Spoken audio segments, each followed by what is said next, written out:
Hi everyone, my name's Georgina Kreutzer and welcome to my second mixed media tutorial on Strathmore's toned paper.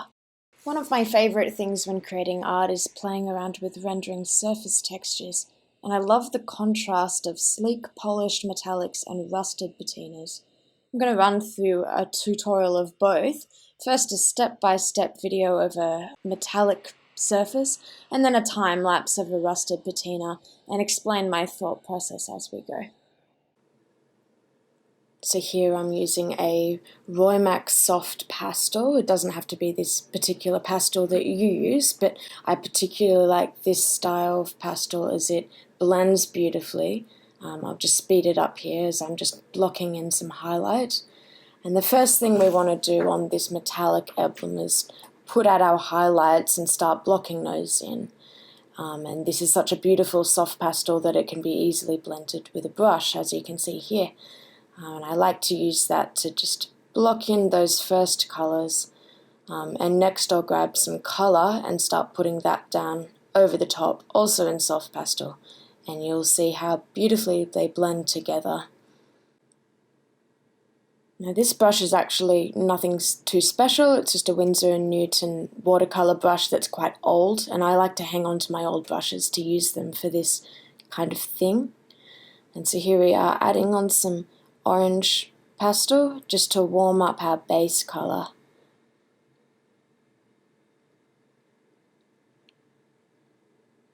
And blending that in again to our white pastel underneath. It's such a therapeutic process. I hope you enjoy doing this kind of thing. If you haven't used pastels before, you'll find that they can achieve beautiful, beautiful surface textures. Now this is Micador's Fixative in Workable matte.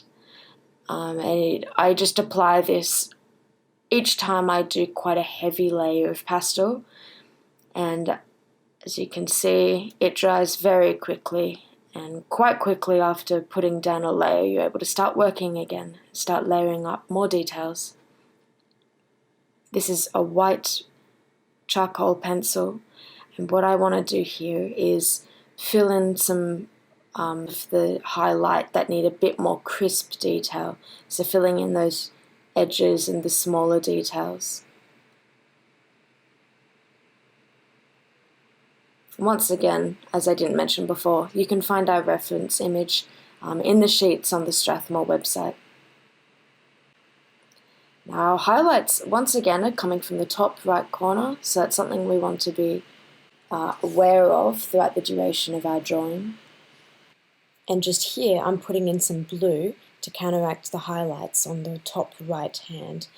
I particularly like cool colours in replacement of just dark colours in general for shadows.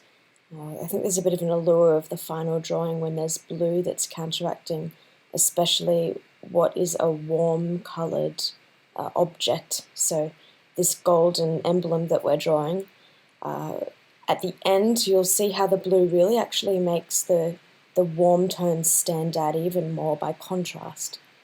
So I'm taking a dark red pencil and I'm just going to be refining where the edges of those highlights are going to be showing through and sketching around the details on our emblem.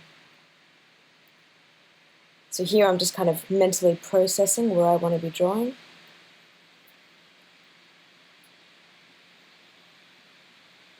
And making quick sweeping lines using my wrist.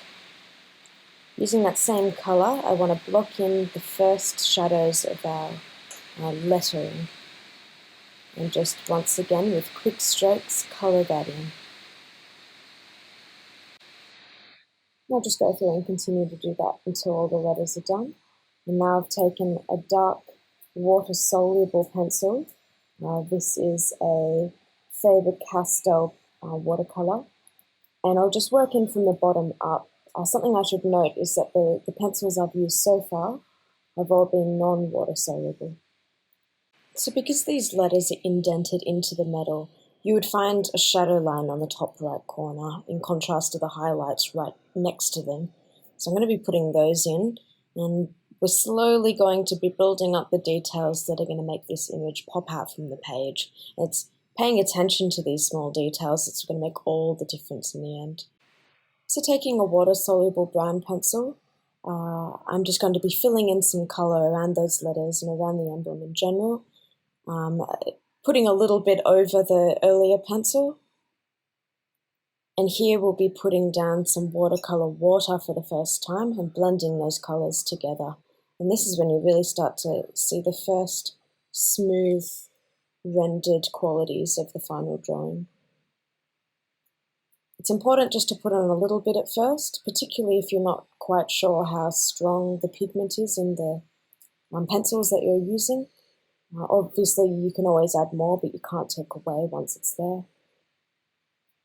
And just using the sharper edges of that brush, blocking in those colours, taking care around the details. I've grabbed that non-water-soluble pencil again. This is a Faber-Castell Polychromos. I particularly like them because they sharpen to such a fine point, and they stay sharp for quite a long time, especially if you're only applying a gentle bit of pressure. And I'm just bringing some refined qualities back to what we've just put down, the watercolours that we've just blended. And here I'm just darkening up those letters again, just layering and layering, and that's what we'll be doing for the remainder of the tutorial. So feel free to slow down and go back at any point if you're drawing along with me. And we'll just fill those in bit by bit. Now this is a reddish-brown watercolour pencil from Micador. And as you can see, I'm actually sticking to quite a simple colour palette, kind of reddish browns and then blues. And I'm just working this around where I want to apply some more water later to keep blending in those reds. And in the same way as before, I've just added the water, and here you can see the result. It's really starting to darken up. And so I've also added a bit of shadows there that were missed videoing. But it's really quite simple, just adding shadows on the opposite side to those highlights. Now, unlike the larger letters, these small letters are popping out from the metal, so I'm just adding a bit of colour to the top of them to show that a bit more. And here I'm warming up our previous pencil by adding some yellow tones. And this is a non-water soluble pencil, so it's just going to sit there, whether or not I apply water over later. And then I'm darkening and enriching those colours further with a deeper yellow. Again, a non-water soluble pencil that will sit over the top. This is a deeper yellow again, a tan brown. And I want to just be shading that in just over where those highlights are on the left-hand side.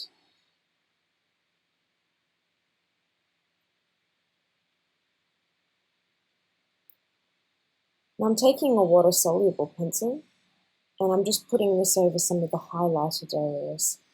And note that I'm always putting the pencil strokes in the same direction. It just makes for a smoother looking render when we finish. And now I'm putting some watercolor pencil over the top again. And here's the result when water's applied. It's starting to really smooth out. This mixed media paper by Strathmore is particularly good because it's so heavyweight that the paper doesn't buckle when water's applied. It can be layered up, and you can use an eraser and it won't damage the paper surface. It's a truly fantastic smooth paper to be working on. So this is an acrylic paint. I've just yet again got an old brush, and I'm just applying that to the areas of the most intense highlight. I've watered down the acrylic just a little bit, so as you can see, it's not really thickly applied, and it can be smoothed out where it needs to be. And so using some broad, straight motions with the brush, we can just blend those into the previous pastel and the pencil underneath. I'm using a really fine-tipped brush with a small amount of acrylic applied. I just want to really show those highlights around the lettering. And this is what's going to really start making the image jump out from the page. And this requires a bit of patience and practice. Obviously, if you do make a mistake, you can grab a Q-tip or something to wipe away the acrylic, or you can just paint some dark over it. There's really no rules. I'm now mixing up some Micador aqua painter. This cerulean blue color I particularly like because it's so vibrant. And I've just mixed it with some of the pastels. So as you can see here, there's a really beautiful light blue color that's starting to show, especially over those highlights. And I'm just starting to blend aqua painter over the top of our existing drawing.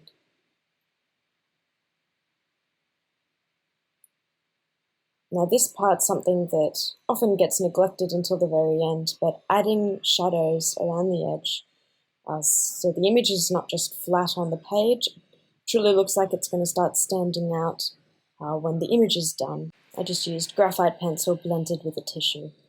Really quite simple. Here's the final image, our metallic emblem.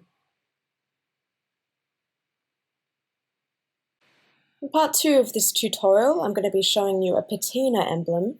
A lot of the steps are actually quite the same. It's more the details we do at the end that make it look more patina.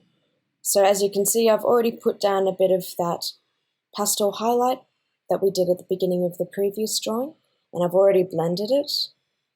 And now I'm starting to go around those details with the same pencils as before, and just slowly filling in all of those spaces.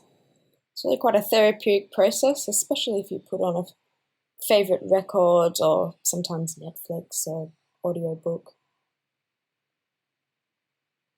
Taking that same brown from before, I'm filling in the lettering on this emblem, as well as that iconic emblem in the center, and the small letters below.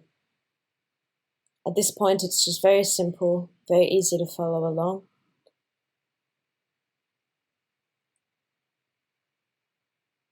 And that's that white pastel pencil, just to refine the highlights again now that we've put down the shadows. And it's really going to be a game of alternating between highlight and shadow over and over. Except this time I'm going to be paying attention to the blue and red colors and where they're positioned. And I'm going to be quite conscious of a rainbow effect, because something quite beautiful about patinas can be a sort of petroleum effect in the rusting of the metal. And that's something that we can achieve here if we pay attention to blues and reds and how they're placed. So again, the reference image is going to be on the sheets you can download from the Strathmore website. However, as you can see, I haven't really paid close attention to them.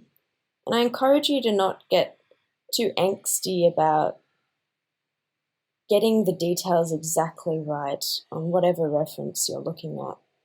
Give it your own spin. You don't need to copy exactly what's there. And so putting in those highlights again, I think this pastel pencil, especially when it's sharpened to such a fine point, is one of my favorite tools to work with.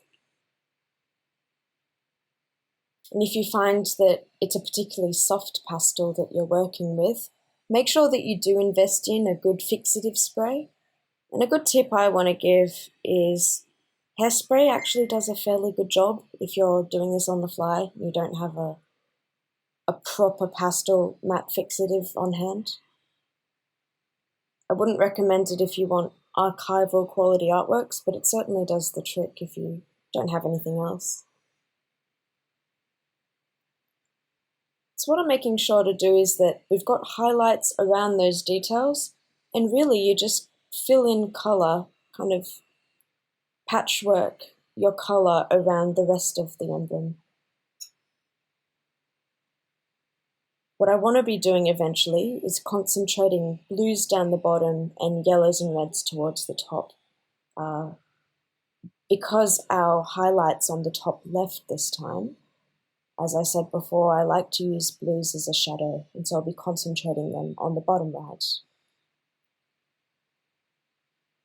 And here we go, going over the shadows again and again in those details. And all I'm doing is darkening up the existing color that we've laid out in really soft, gentle layers again and again, just to slowly build up our final image.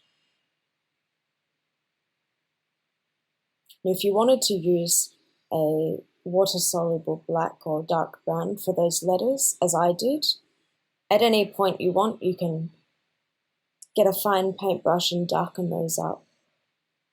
There's no particular order to doing this, just so long as you're mindful of making sure you pop down a fixative if you are doing layers of pastel and you don't want to smudge them.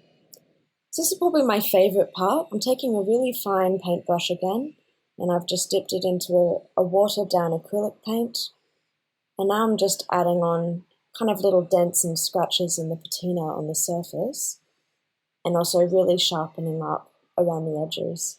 And here I've kind of slowed it down to real speed to show you how that looks. It's really just randomized small bits of white where the light's hitting the surface of the emblem. And you can do this for as long as you wish, just being mindful not to overdo it. Make sure that you've got a white edge along the top left of your emblem. And you'll end up with something looking a bit like this.